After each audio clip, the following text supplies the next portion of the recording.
The Nexus station floated in the darkness of space like a giant metal flower, its arms stretched out in all directions.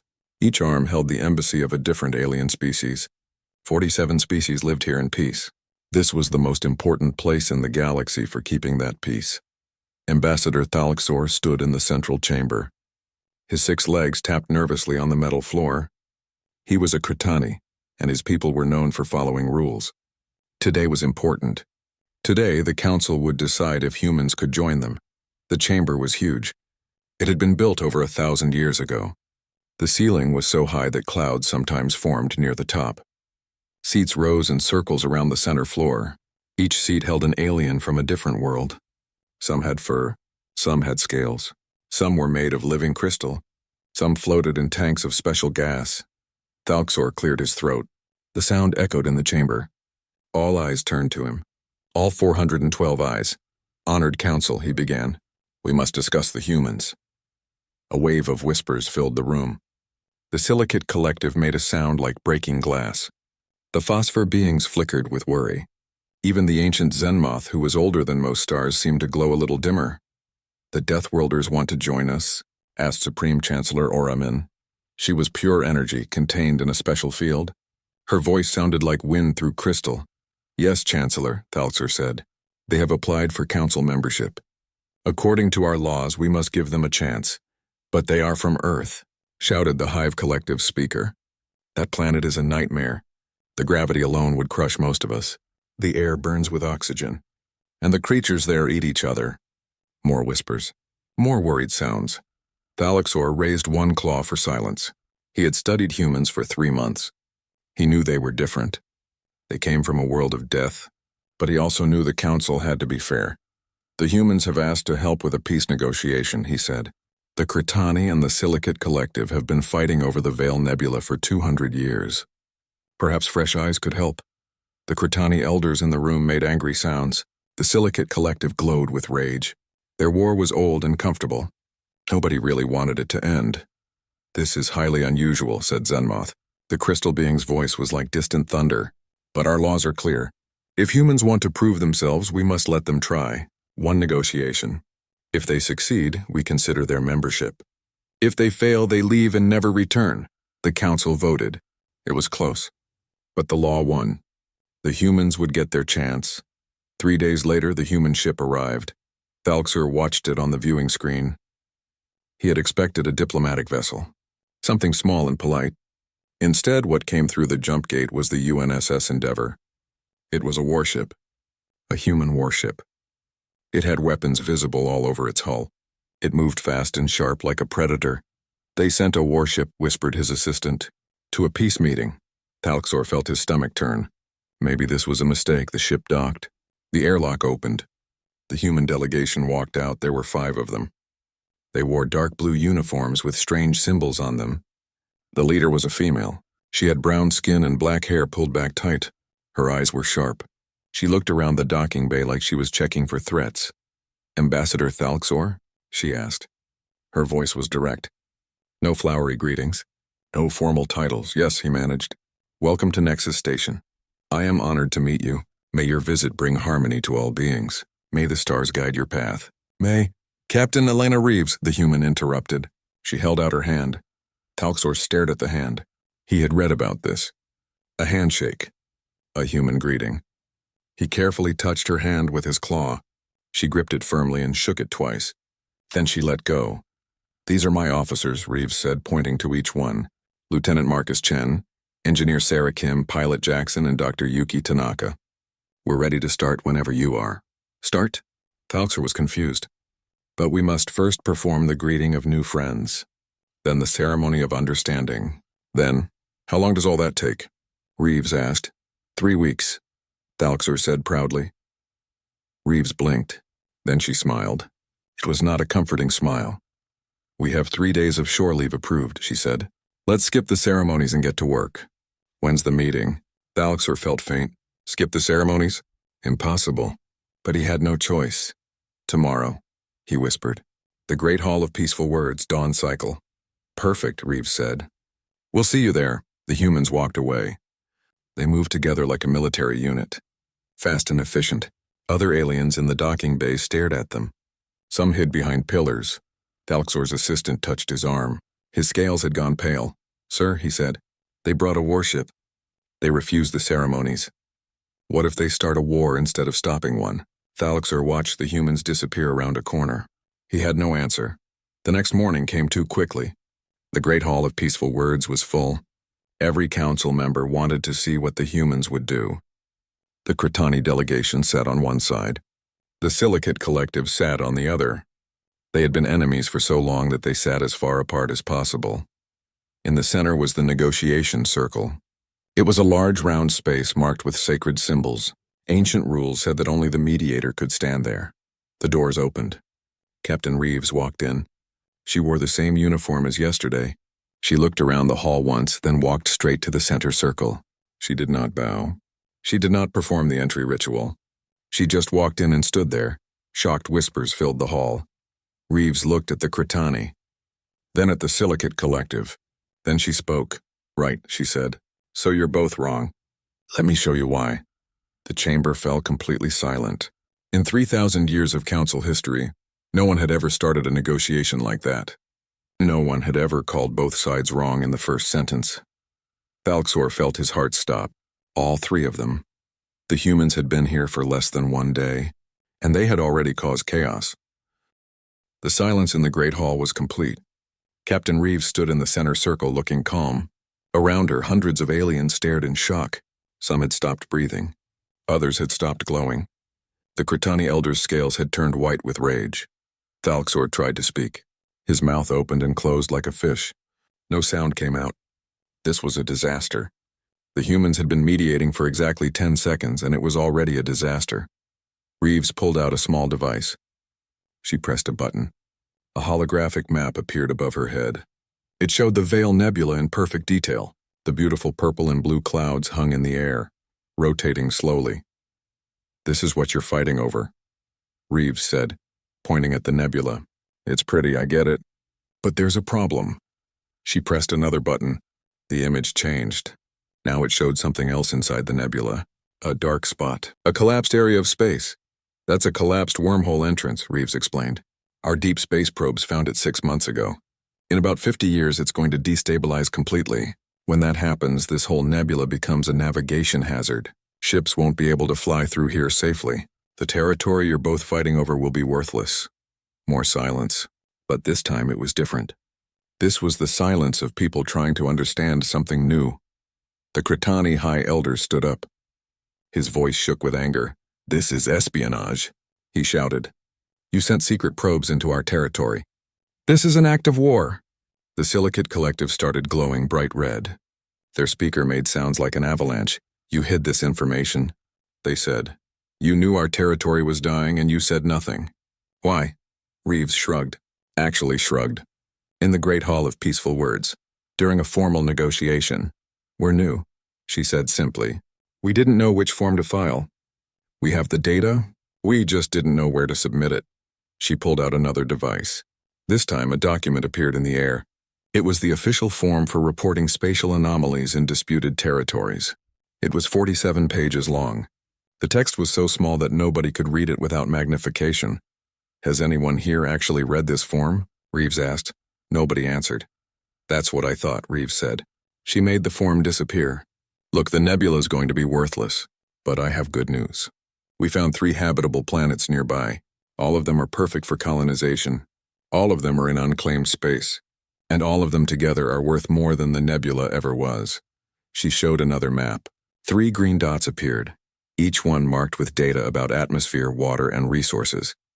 "The Cretani can take the first planet," Reeves continued. "The Silicate Collective can take the second. And the third one you colonize together. Joint ownership. Shared resources. You build something new instead of fighting over something old." The Cretani and Silicates looked at each other. It was the first time in 200 years they had looked at each other without hatred. "Where did you get this information?" asked Zenmoth. The ancient being sounded curious, not angry. "Your archives," Reeves said. "Everything I showed you was already in council records. We just cross-referenced some old survey data that nobody had looked at in about 300 years. You guys have amazing information. You just don't talk to each other enough." Behind Reeves, Lieutenant Marcus Chen stepped forward. He was carrying a tray with cups on it. The cups were steaming. "Anyone want coffee?" he asked. Thalxor wanted to scream. Coffee? During a formal negotiation? In the Great Hall? But the Kratani High Elder was curious. He took a cup. The liquid was dark and smelled strange. He sniffed it carefully. "What is this?" he asked. "Coffee," Chen explained. "It's a drink from Earth. It helps you think. We drink it at every meeting." The High Elder took a small sip. His eyes went wide. Then he took another sip, then another. "This is wonderful," he said. "It makes my mind feel sharp and clear." Other delegates came forward to try it. Chen walked around with his tray, serving coffee to aliens who had never tasted it before. The formal negotiation had turned into something like a party.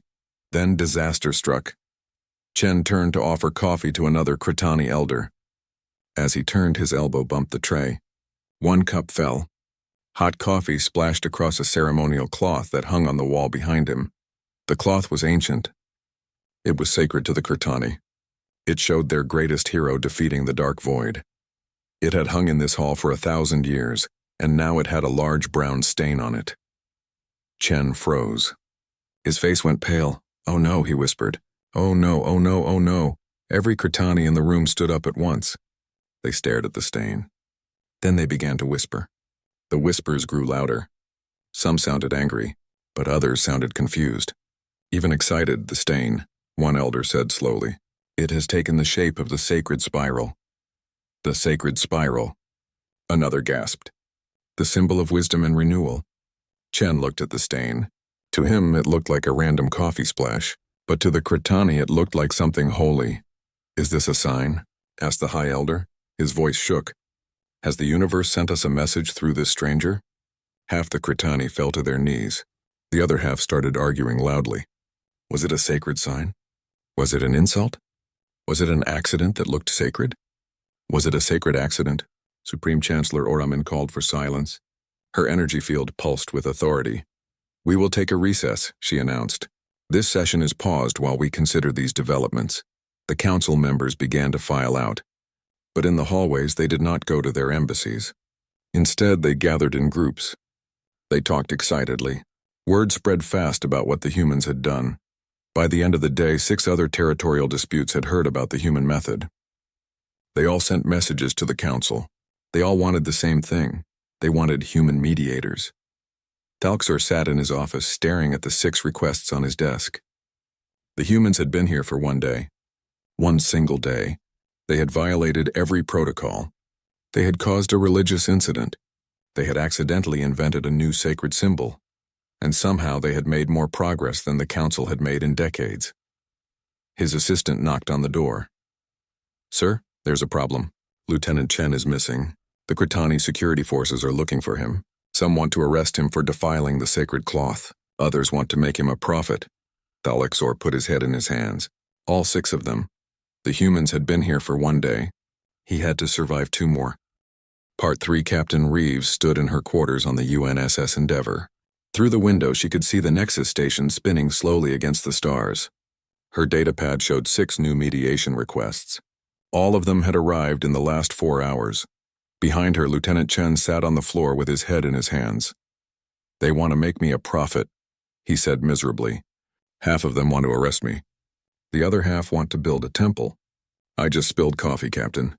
It was an accident." Reeves looked at the 6 requests again. The phosphor beings and the methane breathers had an energy dispute. The Hive Collective and the Crystalline Empire had a trade war. The list went on.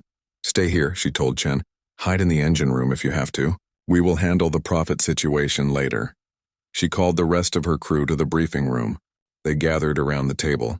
Engineer Sarah Kim, Pilot Jackson, and Dr. Yuki Tanaka all looked tired but excited. 6 disputes, Reeves said. 3 days to solve them. The council expects us to pick one. "But I think we can do all 6, all 6? Jackson said. "Captain, we caused a religious crisis with 1 negotiation. What happens if we try 6? We learn to spill less coffee," Reeves said with a smile. "Here is the plan. Each of you takes 1 dispute. I will take 2. We work them all at the same time. The council takes months for 1 negotiation because they do everything in order. We are going to do everything at once." Kim raised her hand. She was young but brilliant. "Captain, is there a rule against simultaneous negotiations?" "I checked," Reeves said. "There is no rule, because nobody has ever tried it before." They divided up the cases. Kim would handle the phosphor beings and their energy crisis. Jackson would mediate between the Hive Collective and the Crystalline Empire. Tanaka would solve a medical treaty dispute. Reeves would take the two hardest cases herself. "One rule," Reeves told them. "Find out what they actually want. Not what they say they want. What they really need. Then give it to them." The crew split up and went to work. Engineer Kim met with the phosphor beings first.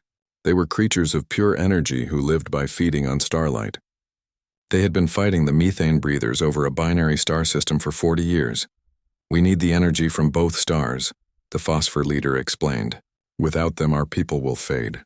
Kim listened carefully. Then she asked a simple question. "Have you ever heard of solar panels?" 2 hours later, Kim had explained human solar technology. The phosphor beings were amazed. Humans could harvest starlight from any star and store it. They did not need to fight over star systems. They could set up panels anywhere. "We can give you the technology," Kim offered, "in exchange for some energy expertise. We want to learn from you too." The phosphor being glowed brighter than ever before. The dispute was solved. Meanwhile, Pilot Jackson had a different problem. The Hive Collective was angry at the Crystalline Empire. The Empire had broken a trade agreement, but when Jackson investigated, he found something strange. "You broke the agreement by accident," he said to the Crystalline representative. "You did not understand what they meant. And you," he turned to the Hive speaker, "did not understand that they misunderstood." Both sides looked confused. "It is a communication problem," Jackson explained. "The Hive Collective thinks as one mind. You do not need to explain things to each other, because you all know the same things. But the Crystalline Empire are individuals. They need clear instructions. And they thought you gave them clear instructions, but you did not. You gave them Hive instructions." Both sides went quiet. They had been angry for years over a misunderstanding. "I have an idea," Jackson said. He pulled out a deck of cards. "Let me teach you both a human game. It is called poker." "A game?" the Hive speaker asked. "How will a game help?" "Because poker is about communication," Jackson said. "It is about reading what someone means, not what they say. If you both learn poker, you will learn to understand each other." He taught them the rules. The Hive Collective struggled at first. They had never played a game where you could lie. The concept of bluffing was completely new to them. But slowly they began to understand, and they began to see how the Crystalline Empire thought differently. By the end of the day, both sides were playing poker together, and they were talking. Really talking. Not about the trade dispute. About everything. Dr. Tanaka had the easiest job. Two species needed to share medical knowledge, but they were afraid of each other. One species had accidentally spread a disease to the other 50 years ago. The wound was still fresh. Tanaka listened to both sides. Then she told them about human history. "Humans spread diseases to each other for thousands of years," she said. "Sometimes by accident, sometimes on purpose. But we learned that the only way to stop diseases is to work together, share knowledge, share cures. If you hold grudges, people die. If you cooperate, people live. It is that simple." She offered human medical techniques to both sides. New surgical methods, better quarantine procedures, ways to prevent future accidents. Both species agreed to share their knowledge. The treaty was signed in 4 hours. That evening, Captain Reeves called everyone together. But not in a formal meeting room. She called them to the Endeavor's mess hall. The mess hall was warm and smelled like food. Reeves had invited representatives from all 6 disputes, plus the Cretani and Silicate Collective from the original negotiation. The room was crowded with aliens of all different shapes and sizes. "On Earth," Reeves announced, "we have a saying, breaking bread together. It means eating a meal with someone. Sharing food. It is how we build trust." The crew brought out pizza. They had made different versions for different species. Pizza with methane-friendly toppings for the methane breathers. Pizza with crystal dust for the Crystalline Empire. Pizza with pure light energy for the phosphor beings. At first, everyone was nervous, but then they started eating. And talking. Not about disputes or treaties. About normal things. About their homes. Their families. Their hopes. Halfway through dinner, alarms went off. A methane breather's environmental suit had failed. The suit kept them alive in oxygen atmosphere. Without it, they would die. The human crew moved instantly. Kim grabbed her tools and ran to the methane breather. Jackson cleared space around them. Tanaka monitored their vital signs. Reeves coordinated everything. 20 minutes later, Kim had built a replacement suit from spare parts. The methane breather was safe. Every alien in the room had watched in amazement. The humans had not panicked. They had not called for help. They had just fixed the problem. The dinner continued. But now everyone looked at the humans differently. Outside the ship in his office, Ambassador Thalxor sat with his head in all 6 of his hands. His datapad showed his report to the council. The humans had violated 127 diplomatic protocols. They had conducted simultaneous negotiations, which was unheard of. They had introduced alien foods without proper clearance. They had started 3 religious movements, one involving coffee, one involving poker, and one involving pizza. But they had also solved more disputes in 36 hours than the council had solved in the last decade. Thalxor did not know what to write in his report. How could you condemn someone for breaking rules when breaking the rules worked better than following them? His communicator buzzed. It was the Supreme Chancellor, Ambassador Thalxor, Oramin said. Her voice was grave. We need to discuss the humans immediately. Thalxor closed his eyes. Here it came. The tribunal. The judgment. The humans would be expelled, and he would be blamed for bringing them here. Yes, Chancellor, he said quietly. I will prepare my defense. Defense? The Chancellor said. She sounded confused. Ambassador, we are not putting you on trial. We are putting the humans on trial. For aggressive diplomacy, cultural contamination, and improper beverage deployment. Thalxor opened his eyes. Of course, a tribunal. The humans would be judged by council law. He just hoped they would follow the rules during their own trial. But knowing the humans, they probably would not. The council tribunal chamber was built to inspire fear. The ceiling stretched up into darkness. The walls were made of black stone that seemed to absorb light. The judges sat in a circle that surrounded the accused. There was nowhere to hide, nowhere to look except at the faces judging you. Captain Elena Reeves stood in the center. Her crew stood behind her. They wore their dress uniforms, clean and pressed. Chen looked pale but stood straight. He had stopped hiding after Reeves ordered him to face the tribunal with dignity. Supreme Chancellor Oramin began to read the charges. Captain Reeves, you and your crew are charged with aggressive diplomacy. You violated Protocol 47, which requires formal greetings. You violated Protocol 113, which requires ceremonial robes. You violated Protocol 299, which forbids simultaneous negotiations. The list went on, and on, 127 protocols broken. Each one read aloud. It took 20 minutes. When the Chancellor finished, she looked at Reeves. How do you plead? Guilty, Reeves said clearly. We broke all those rules. We knew we were breaking them. We did it anyway. Gasps filled the chamber. Nobody ever pleaded guilty at a tribunal. You were supposed to defend yourself, make excuses, blame others. Oramin's energy field flickered with surprise. You admit your guilt so easily? Yes, Reeves said. But I want to ask you something. You asked us to make peace. We did. The Cretani and Silicate Collective agreed to share 3 new planets.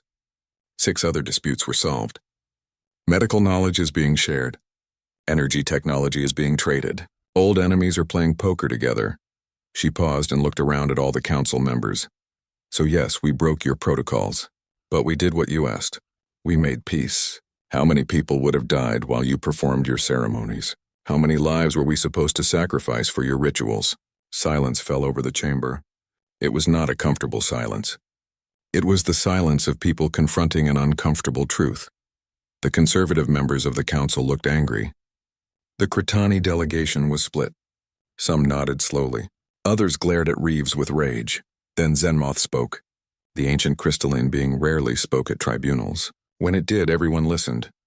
I have been alive for 3,000 years, Zenmoth said.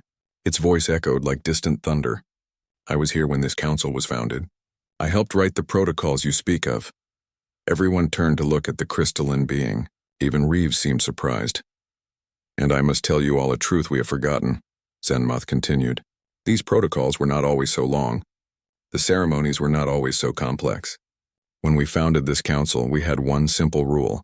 Solve problems quickly, fairly, and peacefully. Zenmoth's form glowed brighter. Over time, we added more rules, more rituals, more procedures. We did this to be polite, to be respectful, to avoid offense, but we forgot why we made the rules. The rules were meant to help us. We were not meant to serve the rules. The ancient being looked at Reeves. These humans did not follow our new ways, but they followed our old ways. The ways we abandoned. They solved problems. They acted quickly. They brought peace. This is what the council was meant to do. Murmurs spread through the chamber. Some agreed. Others argued. The tribunal was splitting into factions.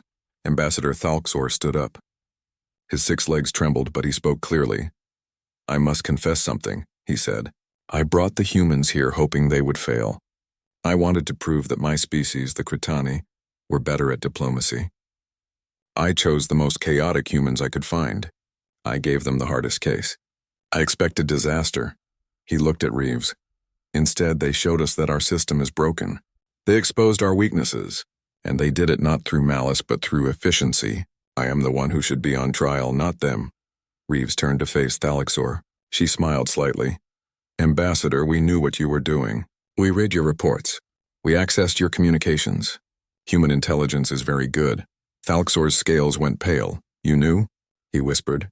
"We knew," Reeves confirmed. "And we came anyway. Because whether you wanted us to succeed or fail, people needed help. That was more important than your politics." The chamber erupted in noise. Half the council was shouting. The other half was trying to restore order. Through it all, Lieutenant Chen stood quietly. Until someone noticed him, the prophet. A Cretani elder cried, "The one who made the sacred spiral."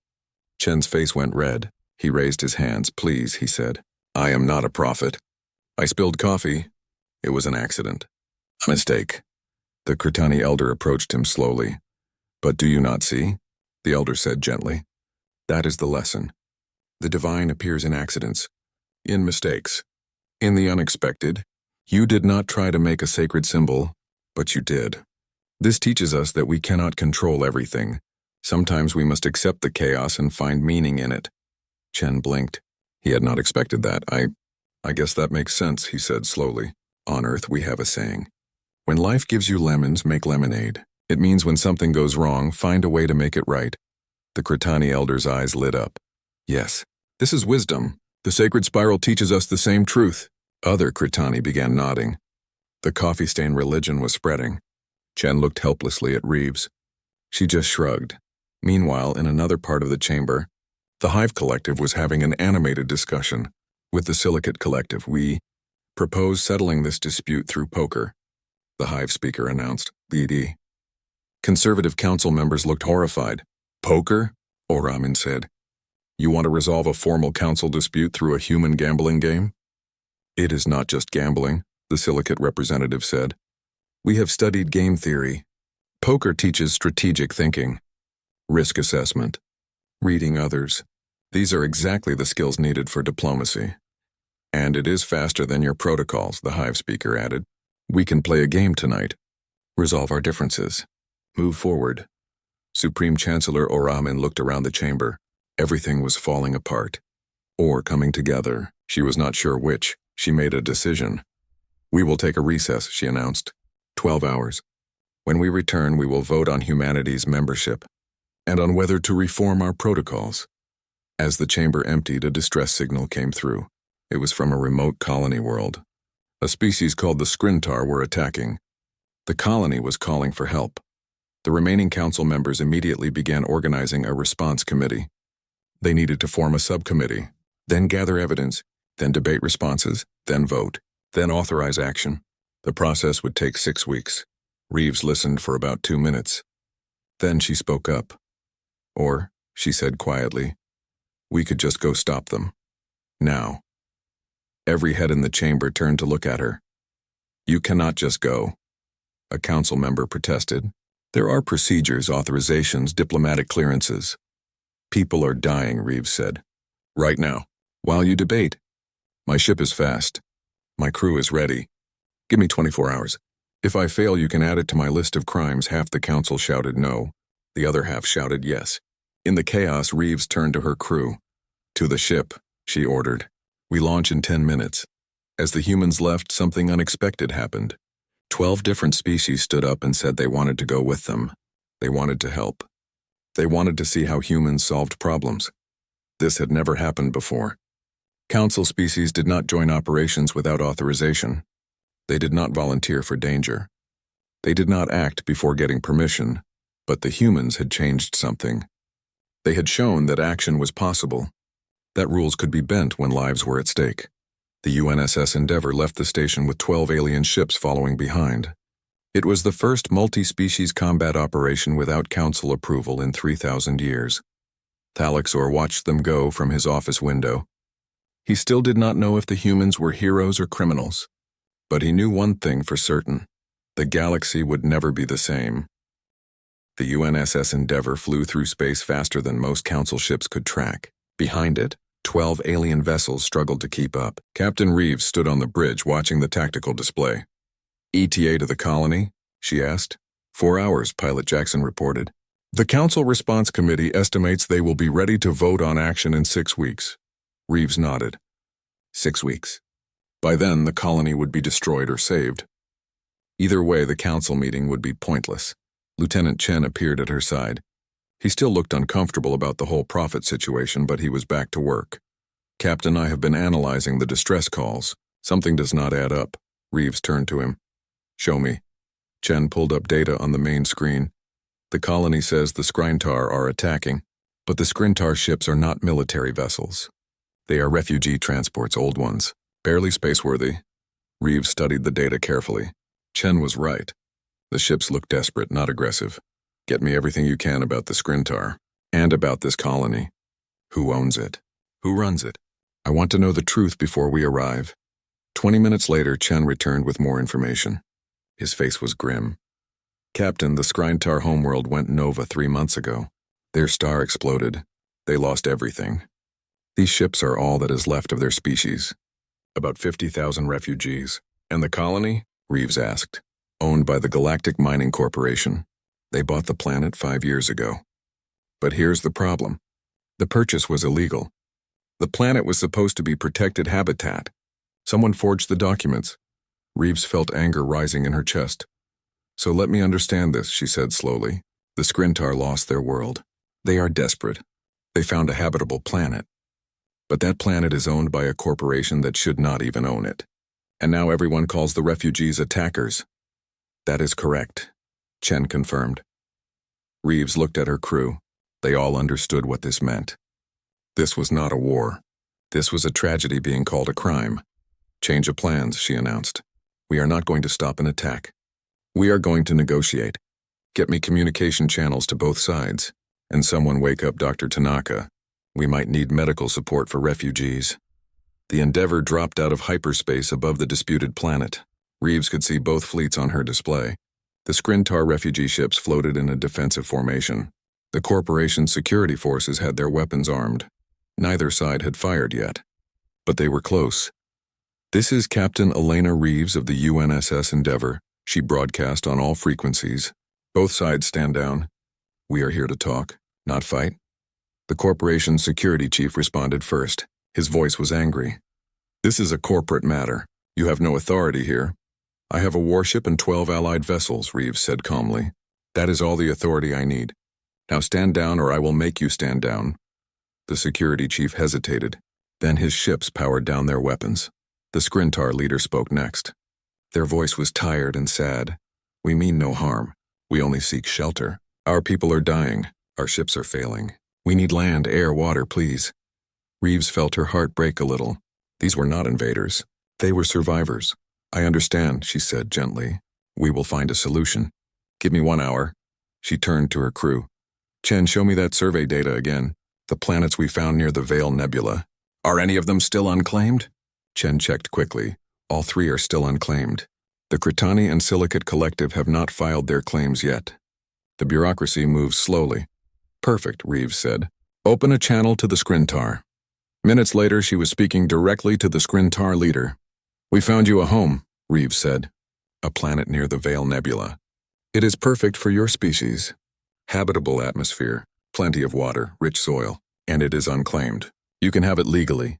The Skrintar leader was quiet for a moment. Then their voice broke with emotion. You would give us a world? Just like that? We would help you claim a world, Reeves corrected.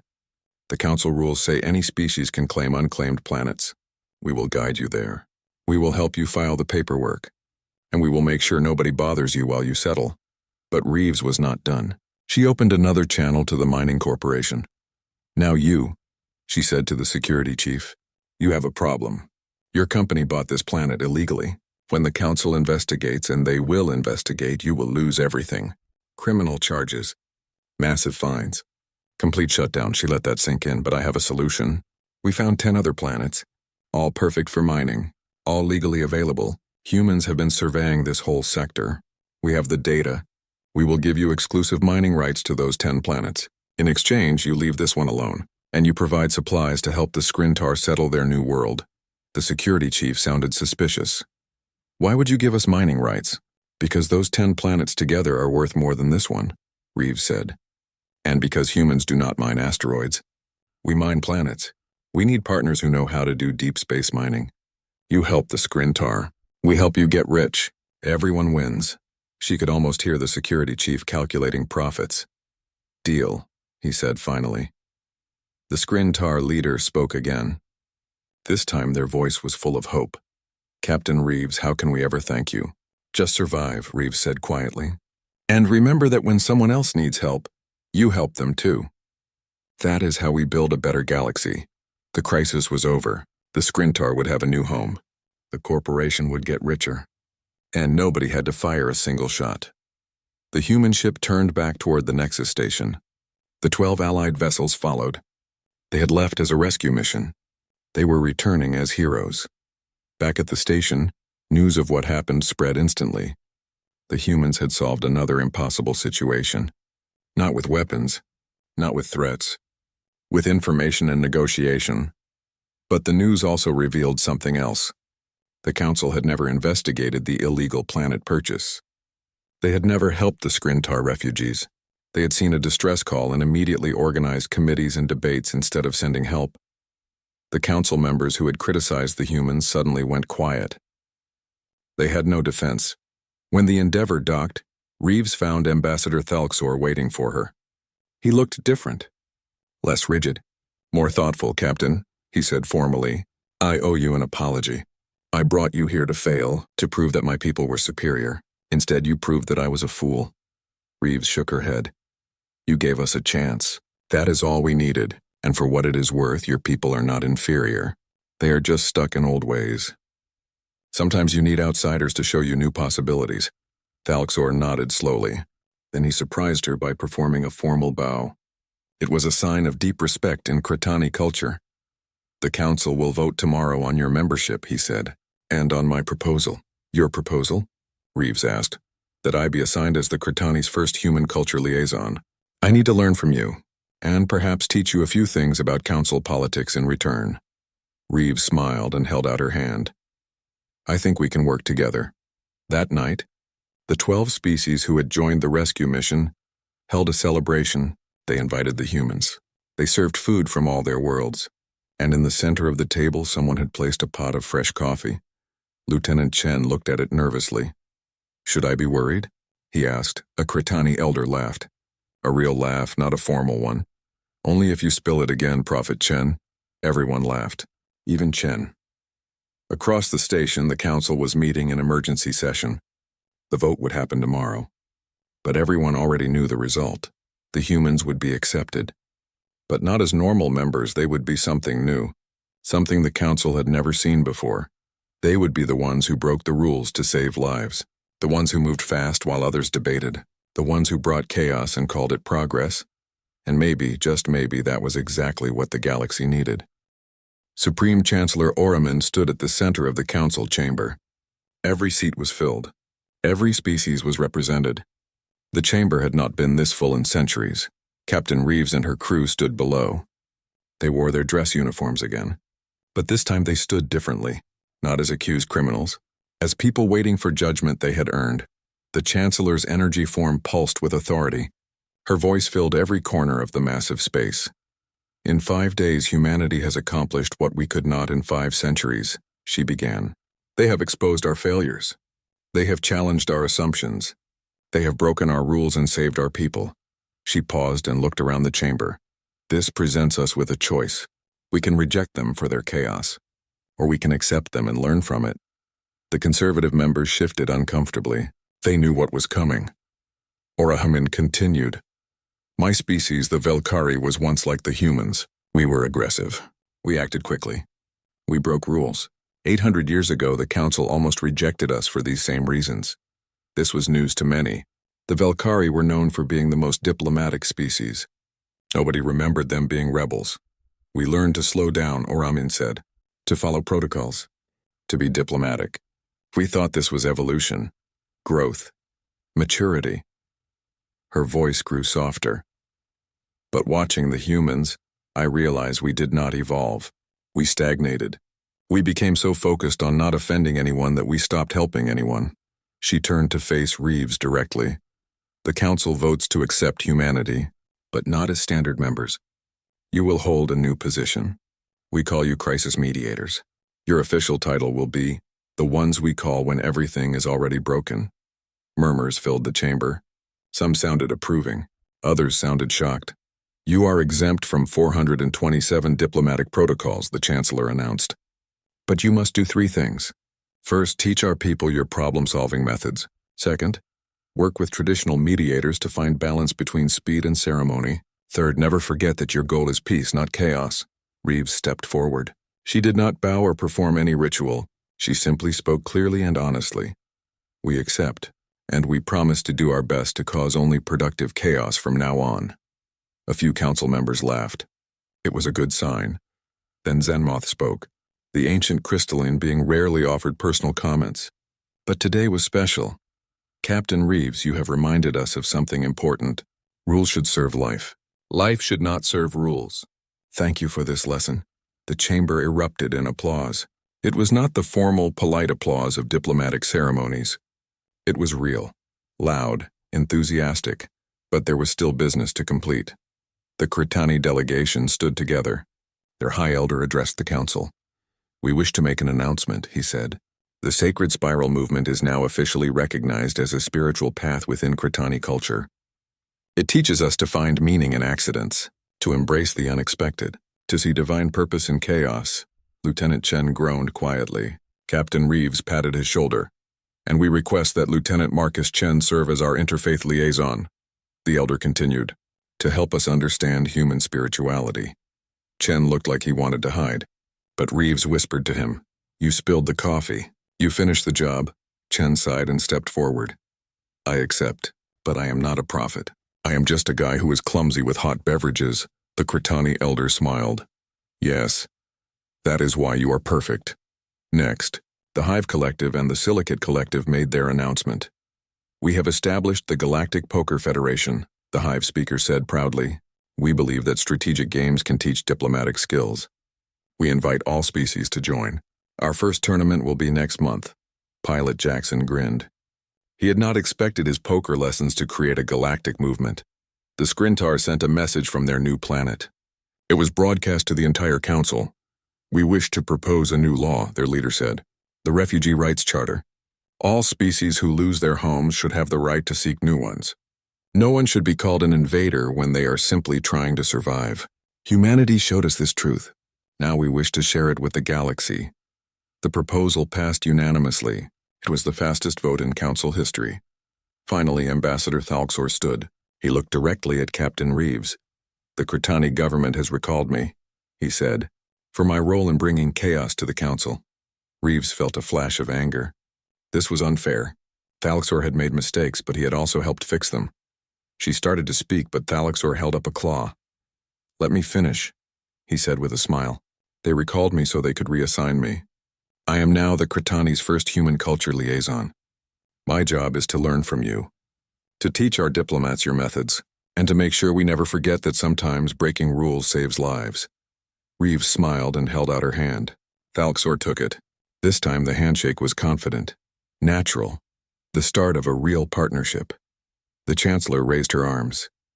Her energy form glowed brighter. The Council will now establish 2 tracks for diplomacy, she announced. The ceremonial track will maintain our traditions and protocols. For those who value ceremony and formal respect, the practical track will follow human methods. For those who value speed and results, both are valid, both are necessary. Some conservative members immediately formed a group. They called it the Proper Protocol Preservation Society. They would meet weekly for formal tea ceremonies and discuss the old ways. Everyone else joined the practical track. The ceremony ended. But the real work was just beginning. Species who had avoided each other for centuries started talking. Old enemies became new partners. Coffee shops appeared on the Nexus station. Poker games replaced formal dinners. The galaxy was changing. Not through war, not through revolution, through small moments of connection, through shared meals and games, through people choosing action over procedure. 6 months later, the UNSS Endeavour arrived at another crisis. 2 species were ready to go to war over mining rights. The council had been debating for 3 months. Captain Reeves walked into the negotiation with a box of pizza and a pot of coffee. Both sides looked at her nervously. They had heard stories. "Good morning," Reeves said cheerfully. "Let me tell you what you are really fighting about. Then we will fix it together." One species tried to evacuate the room. They had heard that humans brought chaos wherever they went, but Reeves just smiled. "Well, that is one way to solve a conflict. But how about we try it the human way first? It is faster. And there is pizza." By evening, the dispute was solved. The 2 species had agreed to share resources. They had also agreed to join the next galactic poker tournament. And they had both become devoted coffee drinkers. Back on the Endeavour, Chen looked at Reeves. "Captain, do you think they will ever get used to us?" Reeves shrugged. "Maybe, maybe not. But I think that is the point. They had peace through careful ceremony for thousands of years. We brought them peace through chaos and coffee. The galaxy needs both." Lieutenant Chen nodded. Then he smiled. "At least I have not spilled anything in 6 months. Jackson laughed from the pilot seat. "Give it time, Prophet. Give it time." The ship jumped to hyperspace. Somewhere in the galaxy, another crisis was waiting. Another impossible situation. Another chance to prove that sometimes the best way to keep the peace was to break all the rules. The council was still deciding which approach was better, the ceremonial or the practical, the slow or the fast, the traditional or the chaotic, but humanity did not wait for their answer. There was too much work to do, too many people to help, too many problems that needed solving right now, not in 6 weeks. And if solving those problems required breaking a few protocols, spilling some coffee, and teaching aliens to play poker, well, that was just the human way. The galaxy would never be boring again.